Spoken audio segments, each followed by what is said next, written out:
अगर 26 वर्ष पूर्व उत्तराखंड राज्य आंदोलन की चिंगारी न फूटी होती तो आज देश में ढंगल गांव का एक युवा आईएएस ऑफिसर होता या फिर रसायन क्षेत्र में वैज्ञानिक होता।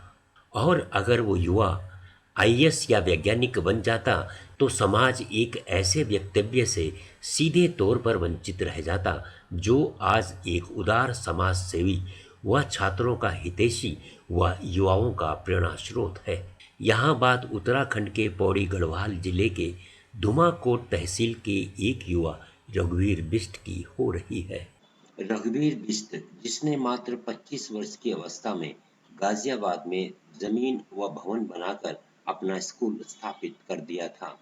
रघुवीर बिष्ट अगर राजनीति में न आए होते तो शिक्षा जगत में आज इनका अपना विश्वविद्यालय होता। मेरा नाम रघुवीर सिंह बिष्ट, ग्राम ढंगलगांव, पट्टी इडिया कोटतल्ला, तहसील धुमाकोट, जिला पौड़ी गढ़वाल। मेरी प्राथमिक शिक्षा अपने ही गांव के नजदीक राजकीय प्राथमिक विद्यालय खालूखेत में हुई और वहीं से राजकीय उच्चतर माध्यमिक विद्यालय खालूखेत से मैंने हाई स्कूल किया।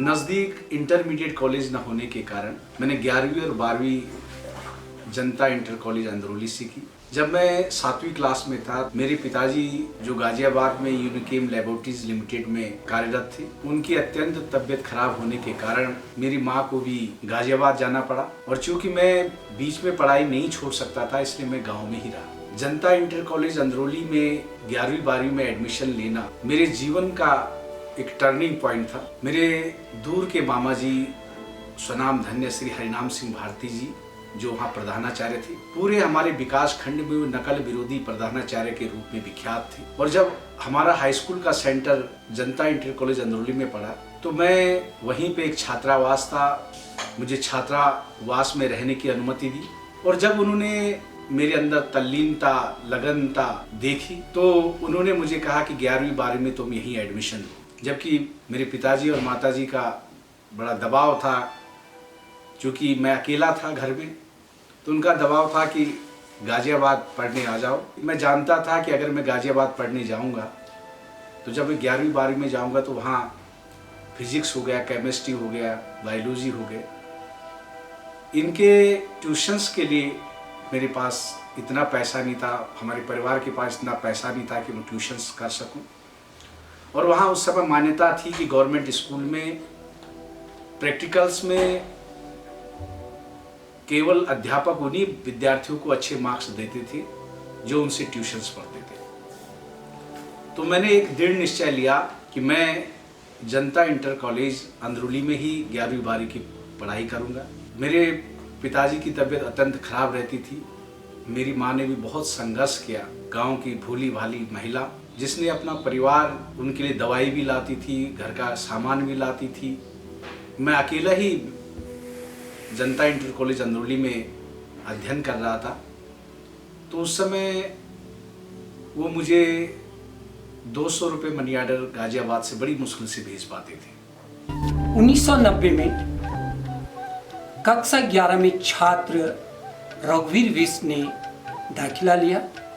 रघुवीर बिष्ट अपने आप में सौम्य, सुशील और मेधावी छात्र रहे हैं, अनुशासन प्रिय रहे हैं और ओबीडियंट छात्र अपने छात्र जीवन में रहे।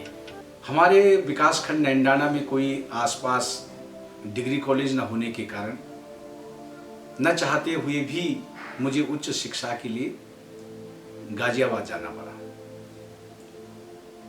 जब मैं गाजियाबाद पहुंचा, हालांकि मेरे पिताजी की तबीयत बहुत खराब रहती थी, लेकिन वो सोचते थे कि इसको पढ़ाया जाए। और मैंने उसी समय एक ऐसे क्षेत्र से मैं आया हुआ था जिसने ना वहाँ पोस्ट ऑफिस देखा था, ना बैंक था, और मैं कोई मुझे गाइडेंस करने वाला भी नहीं था। मैंने अपने पे विश्वास करते हुए बीएससी गाजियाबाद पे एडमिशन ले लिया। तो मैंने उसी समय सोच लिया था कि मैं ट्यूशन्स करके अपने खर्चे भी निकालूंगा और परिवार के खर्चे भी निकालूंगा। और मैंने उस समय 100 150 बच्चों को, जब मैं बीएससी कर रहा था उस समय मैं ट्यूशन्स करता था कॉलेज के आने के बाद।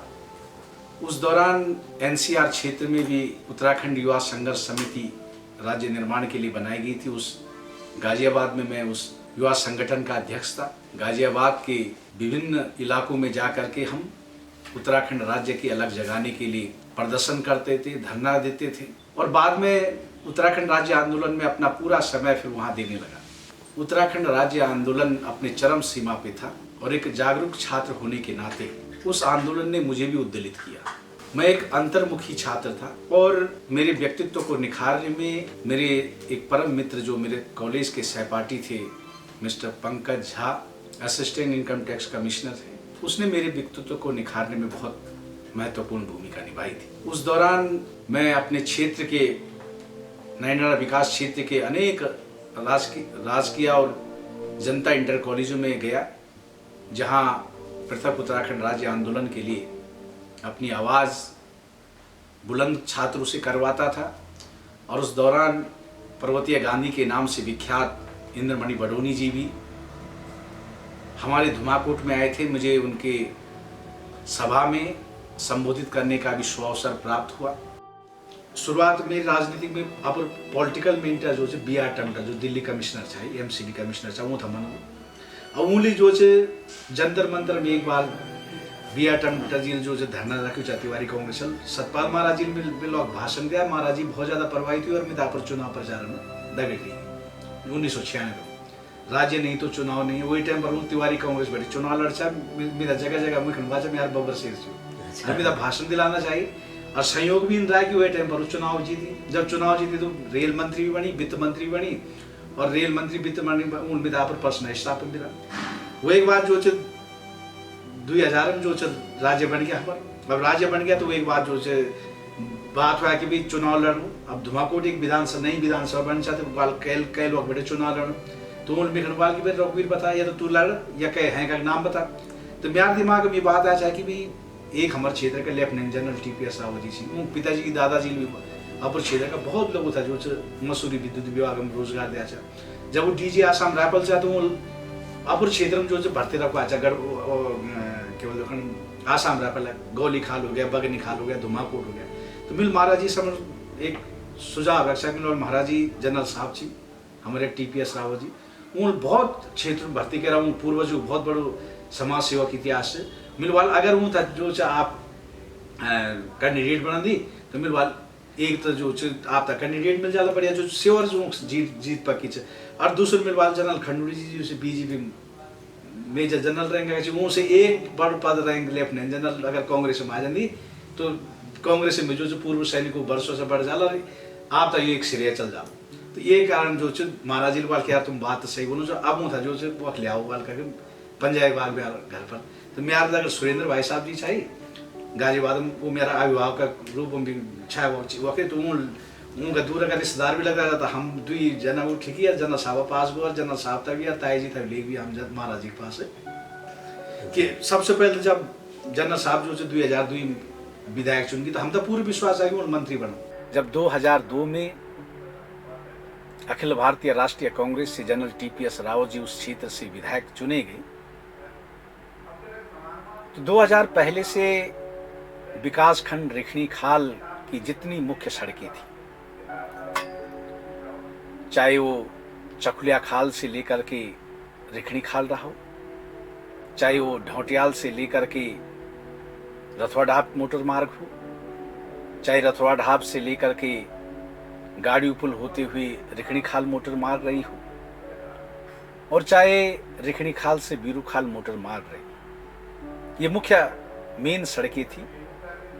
इन सड़कों में 5 किलोमीटर भी डामरीकरण नहीं हुआ था। और कहते थे लोग कि जब रेखनी खाल से कोई व्यक्ति रामनगर या कोटद्वार आता है तो लोग अपने आप पहचान जाते थे, क्योंकि वो धूल से उनके चेहरे उनके कपड़े इतने सने होते थे कि लोग पहचान जाते थे कि ये रेखनी खाल से आए। खुद जो रामीशेरा से लेके बसड़ा मोटर मार्ग था वो भी जो है कच्ची रोड थी। पूरे रिखणीखाल विकास खंड की जनता जानती है कि जब उन्होंने अपने प्रतिनिधि के रूप में जनरल टीपीएस रावत जी को चुना, मैं अपने आप को सौभाग्यशाली मानता हूं कि ऐसे व्यक्तित्व के सानिध्य में उनके जनसंपर्क अधिकारी के रूप में मैंने भी काम किया। मैं इसलिए भी उनको, जो हमारे पदाधिकारी थे उस समय के पार्टी के, उन सब की मेहनत से मैं दावे के साथ कहना चाहता हूं कि जितना काम उन 5 सालों में हुआ इतना काम आज तक कभी नहीं हुआ। वो जो मुख्य सड़कें थी उनमें 85, जब उन्होंने अपना विधायक पद छोड़ा था तो उस समय 85% सड़कों का डामरीकरण हो गया और हमने पहली बार हॉट मिक्स रोड चकुलिया खाल से लेकर के रिखणीखाल की रोड देखी थी। दूसरा, उन्होंने करीब 24 नई सड़कों का उसी रिखणीखाल विकास खंड में, उन 24 सड़कों पे जिन पे काम रुका पड़ा था, जिन पे काम शुरू भी नहीं हुआ था, उन सड़कों पे काम शुरू करवाया। रुके हुए कामों को, जो 17 साल से रुके पड़े काम थे, उनको आगे बढ़ाने का काम किया। चाहे रिखणीखाल, किलवोखाल, टकुलीखाल मोटर मार्ग हो, ये उसी समय आगे बढ़ी। चाहे खनीता खाल, ढाबखाल खनीता खाल मोटर मार्ग हो, चाहे ढाबखाल उनेरी अंदरसो मोटर मार्ग हो, चाहे गुडलखेत घोटला मनीगांव मोटर मार्ग हो, चाहे धारकोल दुदारखाल मोटर मार्ग हो, चाहे जुई पापड़ी मोटर मार्ग हो, चाहे पानी सैंड डबराड मोटर मार्ग हो। वो शुरू हुई थी, वन विभाग के कारण वो लटकी पड़ी है, लेकिन शुरुआत उस समय हो गई थी। चाहे पानी सैंड सौलखान बसड़ा मोटर मार्ग हो, चाहे बसड़ा बरई रथवाडाब मोटर मार्ग हो, चाहे शिशल्डी मोटर मार्ग हो, चाहे बसड़ा भूंगा मोटर मार्ग हो, चाहे कुंडलसेरा द्वारी मोटर मार्ग हो, चाहे रजबो मोटर मार्ग हो, ये सब की सब सड़कें, चाहे पुलों का निर्माण हो, करतिया पुल का निर्माण हो, जितने भी सड़कें हैं, इन सभी सड़कों पर उसी समय काम शुरू हुआ। और आज हम गर्व के साथ कह सकते कि रिखणीखाल और नैंडाना ब्लॉक में कोई भी गांव ऐसा नहीं है जहां 5 और 10 किलोमीटर लोगों को पैदल चलना पड़े।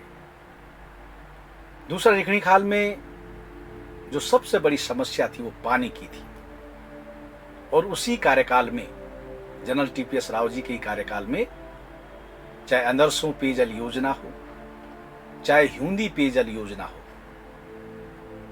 और चाहे परंडी पेयजल योजना हो। जब जनरल टीपीएस रावत जी ने जनरल खंडूरी जी के लिए सीट खाली की थी तो परंडी योजना की घोषणा भी उन्होंने वहीं पे करवाई थी। ये 3 बड़ी योजनाएं उसी समय की हैं, और जनरल टीपीएस रावत जी के ही कार्यकाल में पूरी जो मंदाल घाटी थी उसका विद्युतीकरण किया गया। वो वहां पे एक तिमल सैंड पुल थे, वो कहते थे कि जो इस तिमल सैंड पुल को बनाएगा वो हमारा विधायक होगा। वो तिमल सैंड पुल भी जनरल टीपीएस राव जी के कार्यकाल में बना था। कम से कम 10 स्कूलों का उच्चीकरण हुआ था, चाहे कोटरी सैंड कन्या जूनियर स्कूल का उच्चीकरण हो, चाहे गाड़ी पुल का उच्चीकरण हो, चाहे बमनगांव स्कूल का उच्चीकरण हो, चाहे चौकड़ी स्कूल का उच्चीकरण हो, चाहे कुलानी खाल का उच्चीकरण हो, चाहे कंचन खेत का उच्चीकरण हो, चाहे खनेदर खाल का उच्चीकरण हो, चाहे चौकड़ी का उच्चीकरण हो, ये सब के सब स्कूल उसी समय उच्चीकृत हुए। मंदिरों के सौंदर्यकरण के लिए, चाहे तारकेश्वर मंदिर का सौंदर्यकरण हो, चाहे ढोटियाल मंदिर का सौंदर्यकरण हो, चाहे तिमल सैंड मंदिर का सौंदर्यकरण हो, और चाहे भैरवगढ़ी मंदिर का सौंदर्यकरण हो, चाहे झल महादेव मंदिर का सौंदर्यकरण हो, उसी कार्यकाल के दौरान सारे मंदिरों का सौंदर्यकरण हुआ। चकुलिया खाल से लेकर के तारकेश्वर तक रोड पीडब्ल्यूडी से, उसको पीडब्ल्यूडी में, वन विभाग की रोड को पीडब्ल्यूडी में ट्रांसफर करवाया, आज उसका डामरीकरण भी करवाया। हमें रिखणीखाल से लेकर के अगर खालू डाना जाना होता था तो पहले रथवा ढाब जाते थे, फिर हल्दू खाल जाते थे, फिर आते थे और फिर उसके बाद ऊपर से होते हुए फिर खालूडांडा पहुंचते थे। ये जनरल टीपीएस रावत जी के कार्यकाल में सुलमोड़ी, जो आपका खिमाखेत सुलमोड़ी मोटर मार्ग है, उसकी शुरुआत भी उसी समय से हुई थी। अब मैं बात करता हूं अपने विकास खंड नैनीडांडा की, कि 70 साल में वहां सबसे ज्यादा ऐतिहासिक काम हुआ है तो वो पटोटिया डांडा में डिग्री कॉलेज की स्थापना हुई। हम उच्च शिक्षा से वंचित हो जाते थे उस क्षेत्र के लोग, आज हमारे बच्चे वहां से बीएससी कर रहे हैं, बीए कर रहे हैं, बीएड कर रहे हैं। ये देन, ये ऐतिहासिक कार्य जनरल टीपीएस रावत जी के ही कार्यकाल में। जो 17 साल से बंद पड़ी सड़कें थी, चाहे शंकरपुर नैनडांडा शंकरपुर मोटर मार्ग रहा हो, चाहे खालूडांडा अपोला सेरा मोटर मार्ग रहा हो, चाहे धुमाकोट पीपली मोटर मार्ग रहा हो, इन सब पे काम कराने का काम उसी कार्यकाल में हुआ था।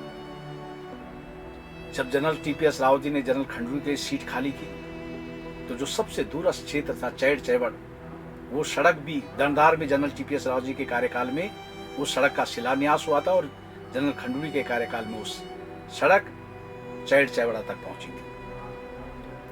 आप कमंदा, ये रोड हल्दूखाल से लेके कमंदा आसूगाड़ तक, आसूगाड़ में 2-3 किलोमीटर में जो फॉरेस्ट के कारण लंबित पड़ा था, वहां के लोगों ने जनसंपर्क शक्ति के माध्यम से आर्थिक सहयोग लेकर के उस सड़क को पूरा करने का काम किया, लेकिन उसकी शुरुआत भी जनरल टीपीएस रावत जी ने की थी। चाहे परसोली चैताधार मोटर मार्ग की बात हो, चाहे मुजरा बैंड से लेकर के अपोरा सेरा मोटर मार्ग की बात हो, चाहे मंजड़ा बैंड से लेकर जड़ाव खान मोटर मार्ग की बात रही हो, और चाहे आपका ये किनगोड़ी खाल गौली खाल मोटर मार्ग का डामरीकरण की बात हो, ये सारे के सारे काम उस समय के ही कार्यकाल में हुई थी। हमारे विकासखंड नैनडांडा में स्वास्थ्य सेवाओं की बात हो तो उन्होंने नैनडांडा में स्वास्थ्य भवन के लिए पैसा स्वीकृत करवाया, 4 स्वास्थ्य उपकेंद्र स्थापित करवाए, दूर संचार के क्षेत्र में हमारे यहाँ जगह जगह मोबाइल टावर लगवाए